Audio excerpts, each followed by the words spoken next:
Hi ದ್ವಿತೀಯ P U C ಎಲ್ಲ ವಿದ್ಯಾರ್ಥಿಗಳಿಗೆ ಎಜುಕೇಷನ್ ಕನ್ನಡ ಯೂಟ್ಯೂಬ್ ಚಾನಲ್ಗೆ ಸ್ವಾಗತ. ಇವತ್ತಿನ ನಾವು ಈ ಒಂದು ವಿಡಿಯೋನಲ್ಲಿ ದ್ವಿತೀಯ ಪಿ ಯು ಸಿಯ ಇತಿಹಾಸ ಮ್ಯಾಪ್ ನೋಡ್ತಾ ಇದ್ದೇವೆ. 10 ಅಂಕದ ಪ್ರಶ್ನೆ ಆಗಿರುತ್ತೆ. ನಿಮಗೆ ವಾರ್ಷಿಕ ಪರೀಕ್ಷೆಯಲ್ಲಿ 5 ನಿಮಗೆ ಸ್ಥಳಗಳು ಕೊಟ್ಟಿರ್ತಾರೆ. ಆ 5 ಸ್ಥಳಗಳ ಎಲ್ಲೆಲ್ಲಿ ಬರುತ್ತೆ ಅಂದರೆ ಗುರುತಿಸಿ ನೀವು ಆ 5 ಸ್ಥಳಗಳ ಬಗ್ಗೆ ಬರೀಬೇಕಾಗಿರುತ್ತೆ. ಭಾರತದ ಐತಿಹಾಸಿಕ ಸ್ಥಳಗಳು ಇಲ್ಲಿ ನೋಡಿ, ಮೇನ್ ಇಂಪಾರ್ಟೆಂಟ್ ಆಗಿರುತ್ತೆ. ಇಲ್ಲಿ ಮ್ಯಾಪ್ ಇದೆ ಆಯಿತಾ, ಯಾವ ಒಂದು ಸ್ಥಳ ಎಲ್ಲೆಲ್ಲಿ ಬರುತ್ತೆ ಅಂತ ವಿದ್ಯಾರ್ಥಿಗಳು ನೋಡ್ಕೊಳ್ಳಿ. ಯಾಕೆಂದರೆ ಇಲ್ಲಿ ಮೇನ್ ನಾನು ನಿಮಗೆ ಇಂಪಾರ್ಟೆಂಟ್ ಸ್ಥಳಗಳು ಕೊಡ್ತಾ ಇದ್ದೇನೆ ಆಯಿತಾ. ಸೊ ಇಲ್ಲಿ ನೋಡಿ, ಇಲ್ಲಿ ನಾನು ನಿಮಗೆ ಎಕ್ಸ್ಪ್ಲೇಷನ್ ಕೂಡ ಕೊಟ್ಟಿದ್ದೇನೆ ಆಯಿತಾ.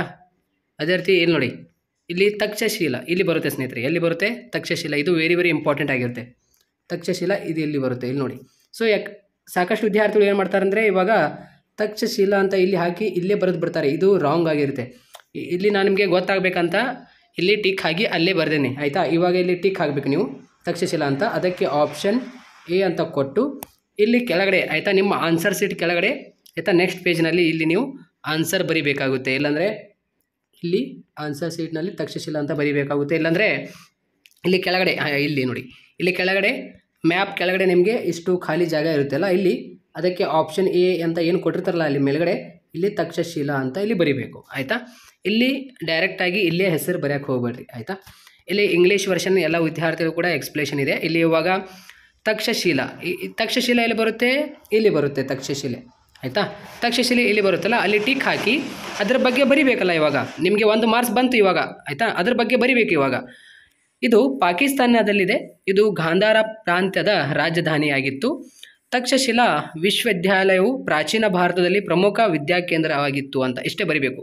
ಕೌಟಿಲ್ಯನು ಈ ವಿಶ್ವವಿದ್ಯಾಲಯದಲ್ಲಿ ಆಚಾರ್ಯನಾಗಿದ್ದನು ಅಂತ ಇಷ್ಟೇ ಬರಿಬೇಕು ಆಯಿತಾ. ಇಷ್ಟು ಬರೆದರೆ ನಿಮಗೆ 2 ಮಾರ್ಕ್ಸ್ ಬಂತು ಆಯಿತಾ. ಎಕ್ಸ್ಪ್ಲೇಷನ್ ಮಾಡಿದ್ದಾರೆ ಅದರ ಬಗ್ಗೆ, ಆ ಸ್ಥಳದ ಬಗ್ಗೆ ಇಲ್ಲಿ 1 ಮಾರ್ಕ್ಸ್ ಮತ್ತು ಪ್ಲಸ್ ಇಲ್ಲಿ ನೀವು ತಕ್ಷಶಿಲ ಎಲ್ಲಿ ಬರುತ್ತೆ ಅಲ್ಲಿ ಟಿಕ್ ಹಾಕಿ ಇಲ್ಲಿ ಕೆಳಗಡೆ ಆಪ್ಷನ್ಸ್ ಹಾಕಿ ಇಲ್ಲಿ ಅದಕ್ಕೆ ಆಪ್ಷನ್ಸ್ ಕೊಡಬೇಕು. ಇವಾಗ ನಿಮಗೆ ವಾರ್ಷಿಕ ಪರೀಕ್ಷೆಯಲ್ಲಿ ಆಪ್ಷನ್ ಎ, ಆಪ್ಷನ್ ಬಿ, ಇಲ್ಲಾಂದರೆ ಈ ರೀತಿ ಸಂಖ್ಯೆಗಳು ಕೊಡ್ಬೋದು ಆಯಿತಾ. ಇಲ್ಲಿ ಹಾಕಬೇಕು ಆಯಿತಾ. ಸೊ ಈ ರೀತಿ ಹಾಕಿ, ಸೊ ಇದಕ್ಕೆ ಇಲ್ಲಿ ಆಪ್ಷನ್ಸ್ಗಳು ಇಲ್ಲಿ ಹಾಕಿ ಇವಾಗ ತಕ್ಷಶಿಲ ಅಂತ ಬರೆಯಬೇಕು. ಬರೆದು ನಿಮ್ಮ ಆನ್ಸರ್ ಶೀಟ್ನಲ್ಲಿ ಆಯಿತಾ, ನಿಮ್ಮ ಆನ್ಸರ್ ಶೀಟ್ನಲ್ಲಿ ತಕ್ಷಶಿಲ ಅಂತ ಹಾಕಿ = ಅಂತ ಹಾಕಿ, ಇದು ಪಾಕಿಸ್ತಾನದಲ್ಲಿದೆ, ಗಾಂಧಾರ ಪ್ರಾಂತ್ಯದ ರಾಜಧಾನಿಯಾಗಿತ್ತು, ಹೀಗೆ ಎಕ್ಸ್ಪ್ಲೇಷನ್ ಮಾಡಬೇಕು ಆಯಿತಾ. ಇದೊಂದು ವೆರಿ ಇಂಪಾರ್ಟೆಂಟ್, ನಿಮಗೆ ತಕ್ಷಶಿಲ ಇಂಪಾರ್ಟೆಂಟ್ ಆಗಿರುತ್ತೆ. ಅದೇ ರೀತಿ ಹರಪ್ ಎಲ್ಲಿ ಬರುತ್ತೆ? ಇಲ್ಲಿ ಬರುತ್ತೆ ನೋಡಿ ಆಯಿತಾ. ಇದರ ಕೆಳಗಡೆ ಇಲ್ಲಿ ಬರುತ್ತೆ ಹರಪ್ ಆಯಿತಾ. ಸೊ ಇಲ್ಲಿ ನೋಡಿ, ಇಲ್ಲಿ ಬರುತ್ತೆ ನೋಡಿ ಹರಪ್, ಇಲ್ಲಿ ಬರುತ್ತೆ, ಇಲ್ಲಿ ಹರಪ್ ಬರುತ್ತೆ ಆಯಿತಾ. ಇಲ್ಲಿ ಹರಪ್ ಬರುತ್ತೆ, ಟಿಕ್ ಹಾಕಿ ಅದಕ್ಕೆ ಆಪ್ಷನ್ ಕೊಡಬೇಕು. ಆಪ್ಷನ್ ಕೊಟ್ಟು ಆಯಿತಾ, ಇಲ್ಲಿ ಏನಂತ ಬರೀಬೇಕು ಹರಪ್ ಬಗ್ಗೆ ಆಯಿತಾ. ಹರಪ್ ಬಗ್ಗೆ ಇಲ್ಲಿ ಇಂಗ್ಲೀಷ್ ಮೀಡಿಯಂ ಮತ್ತು ಕನ್ನಡ ಮೀಡಿಯಂ ಬೋತ್ ಮೀಡಿಯಂ ಎಲ್ಲ ವಿದ್ಯಾರ್ಥಿಗಳಿಗೆ ಇಲ್ಲಿ ಕೊಡ್ತಾ ಇದ್ದೇನೆ ಸ್ಕ್ರೀನ್ ಮೇಲೆ. ಜಲಿಯನ್ ವಾಲಾಬಾಗ್ ಎಲ್ಲಿ ಬರುತ್ತೆ? ಇಲ್ಲಿ ಬರುತ್ತೆ ಜಲಿಯನ್ ವಾಲಾಬಾಗ್ ಆಯಿತಾ. ಅಲ್ಲಿ ಜಲಿಯನ್ ವಾಲಾಬಾಗ್ ಅಂತ ಅಲ್ಲಿ ಹಾಕಿ ಟಿಕ್ ಹಾಕಿ ಅದರ ಬಗ್ಗೆ ಬರೀಬೇಕು. ಏನಂತ ಬರೀತೀರ ಅದರ ಬಗ್ಗೆ ಆಯಿತಾ.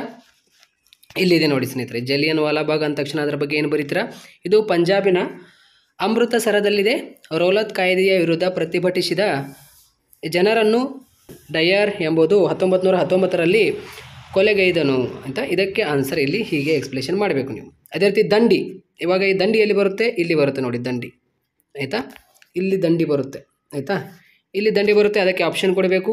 ಅದರ ಬಗ್ಗೆ ಎಕ್ಸ್ಪ್ಲೇಷನ್ ಮಾಡಬೇಕಲ್ಲ ಇವಾಗ ಆಯಿತಾ. ದಂಡಿ ಅಂದ ತಕ್ಷಣ ಇದಕ್ಕೆ ನೋಡಿ ಆನ್ಸರ್ ಏನಾಗಿರುತ್ತೆ ಅಂದರೆ, ಇದು ಗುಜರಾತಿನ ಪಶ್ಚಿಮ ತೀರದಲ್ಲಿದೆ. ಮಹಾತ್ಮ ಗಾಂಧೀಜಿಯರು ಉಪ್ಪಿನ ಸತ್ಯಾಗ್ರಹ ಚಳುವಳಿಯನ್ನು ಇಲ್ಲಿಂದ ಆರಂಭಿಸಿದರು ಅಂತ ಆಯಿತಾ. ದಂಡಿ ಇಂಪಾರ್ಟೆಂಟ್ ನಿಮಗೆ ಪ್ಲೇಸ್ ಆಗಿರುತ್ತೆ. ಅದೇ ರೀತಿ ಕೋಲ್ಕತ್ತಾ ಆಯಿತಾ, ಕೋಲ್ಕತ್ತೆಯಲ್ಲಿ ಬರುತ್ತೆ, ಇಲ್ಲಿ ಬರುತ್ತೆ ಕೋಲ್ಕತ್ತಾ ಆಯಿತಾ. ಹೋಗ್ಲಿ ನದಿಯ ದಡದಲ್ಲಿರುವ ಇದು ಪಶ್ಚಿಮ ಬಂಗಾಳದ ರಾಜಧಾನಿ. ಭಾರತದಲ್ಲಿ ಇದು ಬ್ರಿಟಿಷರ ಪ್ರಥಮ ರಾಜಧಾನಿ ಆಗಿತ್ತು ಅಂತ ಇಷ್ಟೇ ಬರೆದು ಬಿಡ್ರಿ ಆಯಿತಾ. ಸೊ ಅದೇ ರೀತಿ ಹಳೆಬೇಡು ಆಯಿತಾ. ಹಳೆಬೇಡು ಎಲ್ಲಿ ಬರುತ್ತೆ? ಇಲ್ಲಿ ಬರುತ್ತೆ ಹಳೆಬೇಡು ಆಯಿತಾ. ಹಳೆಬೇಡು ಇಲ್ಲಿ ಬರುತ್ತೆ ಕೆಳಗಡೆ ಆಯಿತಾ. ಇಲ್ಲಿ ಹಳೆಬೇಡು ಬರುತ್ತೆ, ಅದರ ಬಗ್ಗೆ ಬರೀಬೇಕು. ಏನಂತ ಬರೀತೀರಾ ಅದರ ಬಗ್ಗೆ ನೋಡಿ. ಇದು ಹಾಸನ ಜಿಲ್ಲೆಯಲ್ಲಿದೆ. ಇದರ ಮೊದಲ ಹೆಸರು ದೋರ ಸಮುದ್ರ ಮತ್ತು ಇದು ಹೊಯ್ಸಳ ರಾಜಧಾನಿಯಾಗಿತ್ತು. ಹೊಯ್ಸಳೇಶ್ವರ ಮತ್ತು ಶಾಂತಳೇಶ್ವರ ದೇವಾಲಯಗಳು ಇಲ್ಲಿವೆ ಅಂತ ಇಷ್ಟೇ ಬರೀಬೇಕು. ಅದೇ ರೀತಿ ಇವಾಗ ಬದಾಮಿ ಎಲ್ಲಿರುತ್ತೆ? ಬದಾಮಿ ಇಲ್ಲಿ ಬರುತ್ತೆ ಆಯಿತಾ. ಸೊ ಇಲ್ಲಿ ಬರುತ್ತೆ ಬದಾಮಿ, ಇಲ್ಲಿ ನೋಡಿ ಬದಾಮಿ ಇಲ್ಲಿ ಬರುತ್ತೆ. ಸೊ ಅದಕ್ಕೆ ಬರೀಬೇಕಲ್ಲ, ಏನಂತ ಬರೀತೀರಾ? ಇದು ಬಾಗಲಕೋಟೆ ಜಿಲ್ಲೆಯಲ್ಲಿದೆ. ಬದಾಮಿಯ ಆರಂಭಿಕ ಹೆಸರು ವಾತಾಪಿಯಾಗಿದ್ದು ಇದು ಚಾಲುಕ್ಯರ ರಾಜಧಾನಿಯಾಗಿತ್ತು ಅಂತ ಇಷ್ಟೇ ಬರೀಬೇಕು ಆಯಿತಾ. ಅದೇ ರೀತಿ ದೇವಗಿರಿ ಎಲ್ಲಿ ಬರುತ್ತೆ? ಇಲ್ಲಿ ಬರುತ್ತೆ ನೋಡಿ ಆಯಿತಾ. ಇಲ್ಲಿ ಬರುತ್ತೆ ನೋಡಿ ದೇವಗಿರಿ, ಇಲ್ಲಿ ದೇವಗಿರಿ ಬರುತ್ತೆ ಆಯಿತಾ. ಇಲ್ಲಿ ನೋಡಿ ದೇವಗಿರಿ ಇಲ್ಲಿ ಬರುತ್ತೆ. ದೇವಗಿರಿ ಬಗ್ಗೆ ಏನು ಬರೀತೀರಾ ಆಯಿತಾ. ಇಲ್ಲಿ ನೋಡಿ ದೇವಗಿರಿ ಇದು ಮಹಾರಾಷ್ಟ್ರದಲ್ಲಿದೆ. ಅಲ್ಲಾವುದ್ದೀನ್ ಖಿಲ್ಜಿಯು ಈ ನಗರದ ಮೇಲೆ ದಂಡಯಾತ್ರೆಗಳನ್ನು ಕೈಗೊಂಡನು. ಮೊಹಮ್ಮದ್ ಬಿನ್ ತುಘಲಕನು ದೇವಗಿರಿಯ ಸಮೀಪ ದೌಲತಾಬಾದ್ ಎಂಬ ಹೊಸ ನಗರವನ್ನು ನಿರ್ಮಿಸಿ ನೋಡಿ ದೆಹಲಿಯಿಂದ ದೇವಗಿರಿಗೆ ಅಲ್ಪ ಕಾಲ ಸ್ಥಳಾಂತರಿಸಿದನು ಅಂತ. ಇದಕ್ಕೆ ಹೀಗೆ ಆನ್ಸರ್ ಮಾಡಬೇಕಾಗುತ್ತೆ ನೀವು.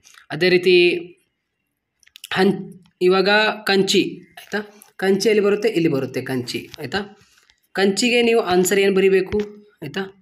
ಇಲ್ಲಿ ನೋಡಿ, ಇದು ತಮಿಳುನಾಡಿನ ಮದರ್ಸಾ ಸಮೀಪದಲ್ಲಿ ಇದು ಪಲ್ಲವರ ರಾಜಧಾನಿಯಾಗಿತ್ತು. ಈ ನಗರವು ಹಲವಾರು ಶೈವ ಮತ್ತು ವೈಷ್ಣವ ದೇವಾಲಯಗಳಿಗೆ ಪ್ರಸಿದ್ಧವಾಗಿದೆ ಅಂತ. ಇದಕ್ಕೆ ಆನ್ಸರ್ ಆಗಿರುತ್ತೆ ಆಯಿತಾ. ಇನ್ನೊಂದು ಪಾಂಡಿಚೇರಿ, ಪಾಂಡಿಚೇರಿ ಬರುತ್ತೆ, ಇಲ್ಲಿ ಬರುತ್ತೆ ಪಾಂಡಿಚೇರಿ ಆಯಿತಾ. ಪಾಂಡಿಚೇರಿಯಲ್ಲಿ ಬರುತ್ತೆ, ಇಲ್ಲಿ ಬರುತ್ತೆ ಪಾಂಡಿಚೇರಿ. ಇದು ಮದರ್ಸಾನ ದಕ್ಷಿಣಕ್ಕೆ ಕೋರಮಂಡಲ ತೀರ ಪ್ರದೇಶದಲ್ಲಿದೆ.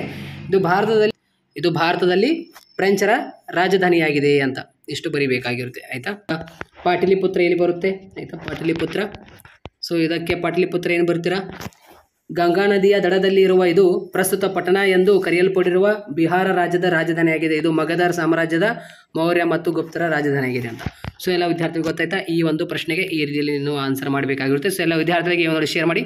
Thank you so much.